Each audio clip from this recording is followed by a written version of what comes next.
The Michael Loop, Chapter 2. The machine's purpose, the revelation that the device was alive, left Michael, Anthony, and James in stunned silence. "How can it be alive?" Anthony asked. "It's just wires and circuits, right?" Dr. Emmett Klein shook his head. "It's beyond what we understand in 1977, or even in your time. It's a hybrid of organic and mechanical systems. It's designed to learn, adapt, and possibly think." Michael looked at the device, pulsing like a heartbeat. "If this thing is aware, maybe it can tell me what's going on. You want to communicate with it?" Klein asked. "Can you make that happen?" Klein hesitated, then nodded. "I can try." He wired the device to monitors. After adjustments, the device emitted a hum. The glowing symbols shifted, forming patterns. "It's responding," Klein said. "Can it talk?" Michael asked. From a speaker, Michael Morgan. Michael froze. "You know my name?" We know everything about you. "Who is we?" We are the guardians of continuity. We exist to protect the integrity of time, to ensure that events unfold as they are meant to. Michael stiffened. "What does that have to do with me?"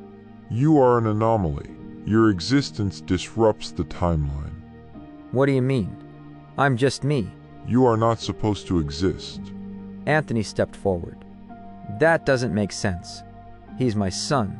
Your actions, building the time machine, traveling to 1977, created ripples that threaten reality itself. "I just wanted to meet my dad," Michael protested. And in doing so, you set events into motion. You are part of a loop. "What kind of loop?" It begins with your creation of the time machine. It continues with your journey to 1977 and ends when you return to your time and fulfill your role in creating us, the guardians of continuity. Michael's head spun. "Wait, I create you?" Yes. Anthony shook his head angrily.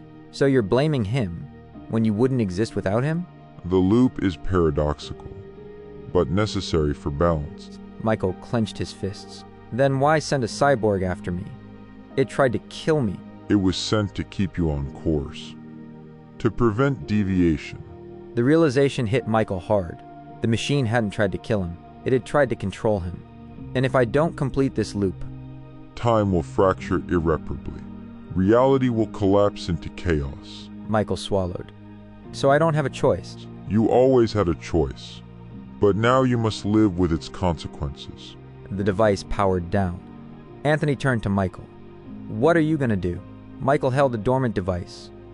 "I'm going back, to wherever and whenever I need to go next."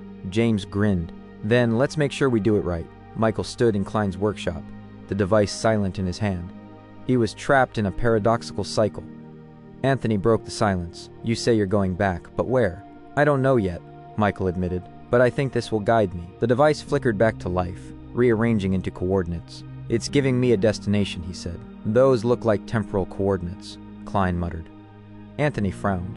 "What if it's a trap?" "I don't think I have a choice," Michael said. He looked at Anthony sadly. "Meeting you, it's been worth everything." Anthony shifted uncomfortably but nodded. "Just don't get yourself killed." Klein handed Michael a notebook. "Everything I figured out about the device. It isn't much, but it may help." "Thank you," Michael said. Back at the time machine, Michael input the coordinates. Anthony and James stood nearby. "You sure about this?" Anthony asked. "No," Michael admitted with a grin. "But when has that ever stopped me?" James saluted. "See you on the other side." Michael climbed in. Light enveloped him as the machine tore through time, until darkness swallowed him. Michael opened his eyes. The air was humid, waves crashing nearby. Palm trees swayed against an orange-pink sunset. The beach, however, was silent. The device glowed. "Find him." Before Michael could react, footsteps drew near.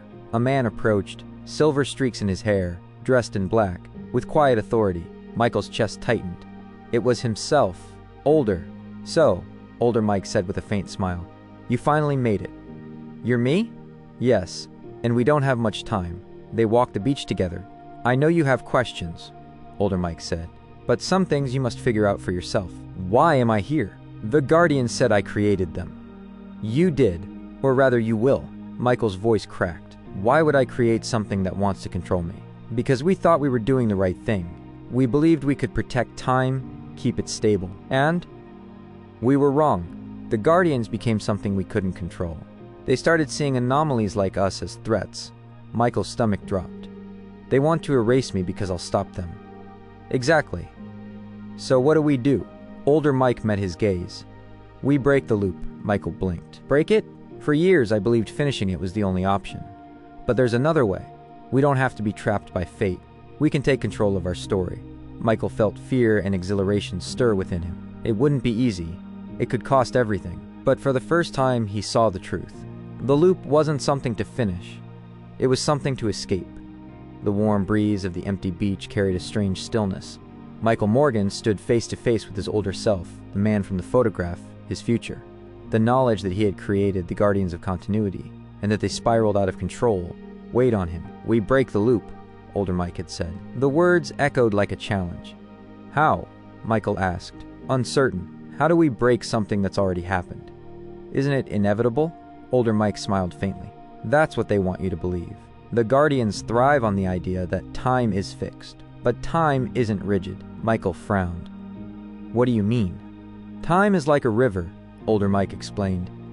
It can be diverted. For decades, they've convinced us we have no choice but to follow the loop. But we do. A spark of hope ignited. So what do? We go back to where it all began, older Mike said, pointing at the horizon. To the moment you created the time machine. Michael's eyes widened. You mean, stop myself from building it? Older Mike nodded. If you don't, none of this happens. The Guardians don't exist. The loop never starts. But Michael hesitated. If I stop myself, won't I cease to exist? Won't you? Maybe, older Mike said. But sometimes saving something bigger than yourself means letting go of who you are.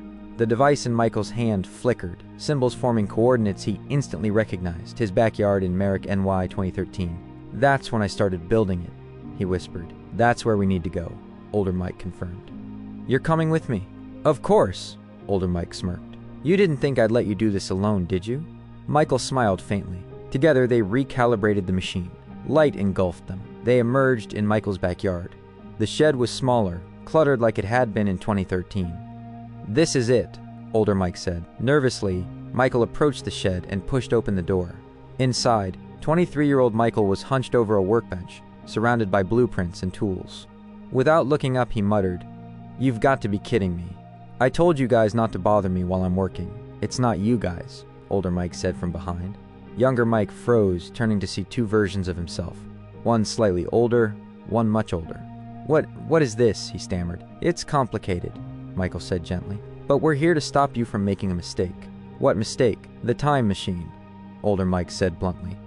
You can't build it, younger Mike laughed bitterly. I actually built a working time machine? How do you know? We know, Michael said. Because we've lived it. And we're telling you, older Mike added. If you build this machine, it'll lead to something far worse than you can imagine. Arms crossed, younger Mike snapped. Why should I believe either of you? For all I know, this is some prank. Michael pulled Dr. Klein's notebook from his bag and handed it over. You wrote this. Younger Mike flipped through, eyes widening. This is my handwriting.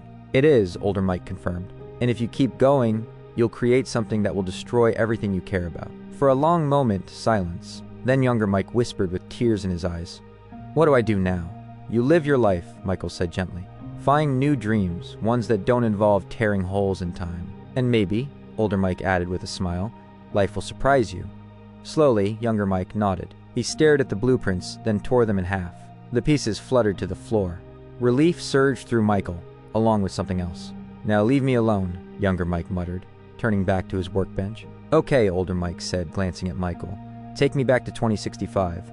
Michael looked at him, confused, but didn't question it. He trusted his older self. He dropped him off in 2065, then returned to 2025. Alone, the world felt lighter, as if freed. But as he glanced at the backyard, his blood froze. The shed was there. Inside it, faint humming, the time machine. Panic surged. He ran inside. The machine stood exactly as before. No, he whispered. He hadn't stopped anything. It hit him. He remembered this day clearly. In 2013, his older selves had appeared, warning him not to build the machine.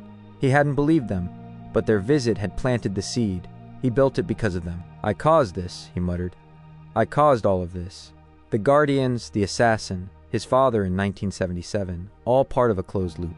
He hadn't escaped. He had fulfilled destiny. This is a bootstrap paradox, he realized. His future self inspired his younger self, completing a loop without beginning or end. He looked at the machine. If breaking the loop wasn't possible, maybe disrupting it was. "I'm ending this," Michael said firmly. Every attempt to change the past had only cemented it. His older self's warnings hadn't stopped him. They'd inspired him. But there was one thing he hadn't tried yet: the future. If the past was fixed, maybe the future wasn't. Maybe answers lay ahead. He turned to the device, inputting new coordinates. January 25th, 2073, the year the cyborg had said it came from. The machine hummed. Michael braced himself, a mix of dread and exhilaration rushing through him. "Let's see what's waiting for me," he muttered, stepping inside.